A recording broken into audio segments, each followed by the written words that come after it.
Beverly, Massachusetts, by Boston near. In 1731, Ebenezer, Millet born sincere, the third son to Nathaniel, the second's line. He heard the drum in distant time.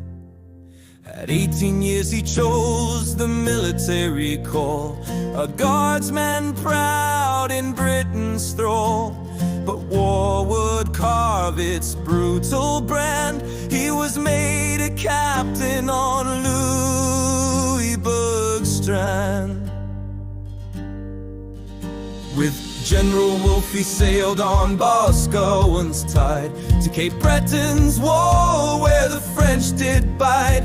Sent to scout and build the fortress frame when thunder and death from the forest came. 300 braves in a half-moon ring let fly their shot with a warbird's wing. 9 balls struck hard, his blood ran red, his men cut down, their spirits fled. 1 bolt tore through his arm and side, but still he fought, though many men died. On poles and cloth a stretcher made by Alexander, his comrade true and brave. The doctor scoffed, "He'll die tonight," but Ib said, "No, I'll stand and fight." A Scotchman young and Alex so bold, bound wounds and kept death from his hold. With shattered bone and useless arm, with Alex he rose again from battle's harm. They climbed the path by Wolfe's own trail to see Quebec and fire and hail. He watched the French lines break and flee. He heard Wolfe's cry of victory. Now God be pleased, the hero sighed, and on that field his general died. But Eb lived on, a captain still, with Mary Wheeler wed by will. To Massachusetts they returned, and wealth through trade with tribes he earned. But sorrow came with Mary's 6th child, and soon after he married Katy, hope to mend. 10 more were born through toil and storm. In freedom's dawn a nation's formed.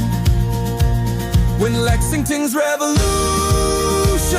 alarm did sound, though maimed he marched to the battleground. 100 miles he gave his aid, as Minutemen through darkness stayed. 10 days he served, then 10 days more. He would not rest while drums did roar. The one-armed soldier with soul of steel, he lived the truths he dared to feel. From Westmoreland to Vermont sod, he worked the land and walked with God. He tilled each field with calloused hand, and taught his sons to love this land. Among the Methodists he prayed, and moved when newer soil was laid. From farm to farm he sought the best, yet never ceased to build and bless.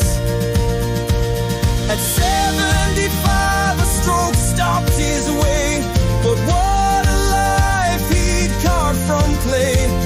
A patriot father, farmer too, one-armed soldier strong and husband true. His tale passed down through kin and song, a legacy both brave and long. So raise your head and voice to tell of the one-armed captain who fought so well.